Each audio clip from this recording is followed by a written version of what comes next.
Hello mga palangga, i-share ko sa inyo yung ginawa kong panghimagas na hindi po natin ito lulutuin sa ating oven at hindi din natin ito lulutuin sa ating steamer.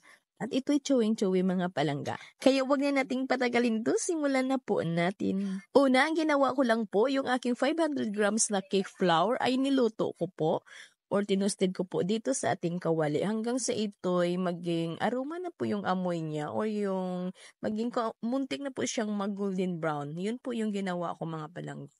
Na para lang po tayong nagluluto ng pulburon. Ayan, pag ganito na yung hitsura niya, ay tinigalan ko na po ito sa paghalo. Pinatay ko na po yung ating apoy at sinalak ko lang po ito habang medyo lumainit-init pa. Para po talaga na madawala po yung mga kaunti pong bilog-bilog ng ating harina.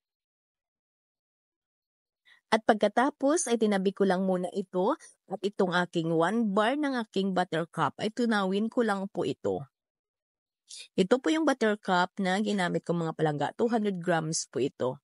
At nang natunaw na yung aking buttercup, ay pinatay ko na po yung apoy ng aking kalan at saka nilagay ko na po dito yung aking isang lata po na condensed milk. At pagkatapos ay nilagay ko na dito yung aking 380 grams ng aking white sugar.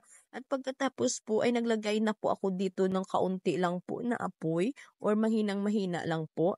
At ito'y aking tinunaw yung aking asukal dito sa ating tunaw na buttercup ng 2 minuto lang po. Bali hindi po talaga natin ito lulutuin masyado yung ating asukal. Baka po tumigas po yung ating mixture. Kasi para yung ating asukal hindi po mag-caramelize. Ayan, nang natunaw ko na po yung aking asukal at may kahit kaunti pa pong magaspang, ay ito po ay akin na lang pong hinalo pero wala na pong apoy yung ating kalan. At saka nilagay ko na po dito agad-agad sa ating harina. Ito lang po yung mga sangkap na nilagay ko para po sa aking simpleng dessert.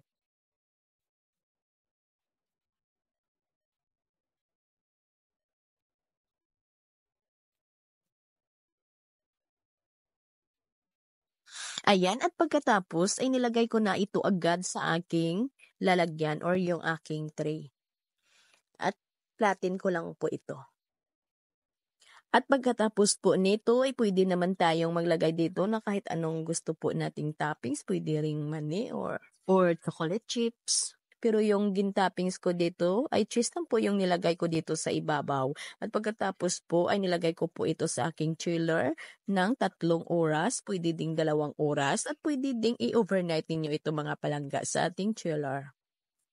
9 by 11 by 1 yung sizes ng tray na pinaglalagyan ko na ito. Kayong mga palangga ay kahit ano po na mga close tab na mga lalagyan po ninyo basta hindi lang masyadong manipis at hindi rin masyadong makapal.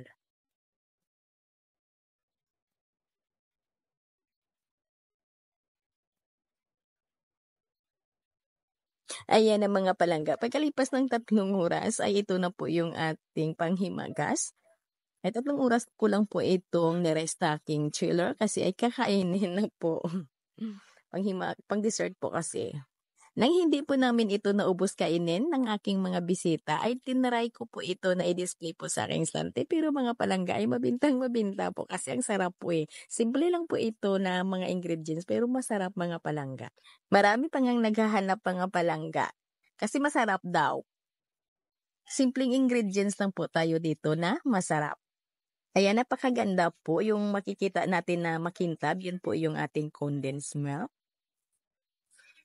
Gumamit lang po ako dito ng aking 3 ounce na cupcake liner. Una po ay nilagay ko ay 2 ounce pero parang pangit po tingnan. Kaya dinublihan ko po ito ng 3 ounce na cupcake liner.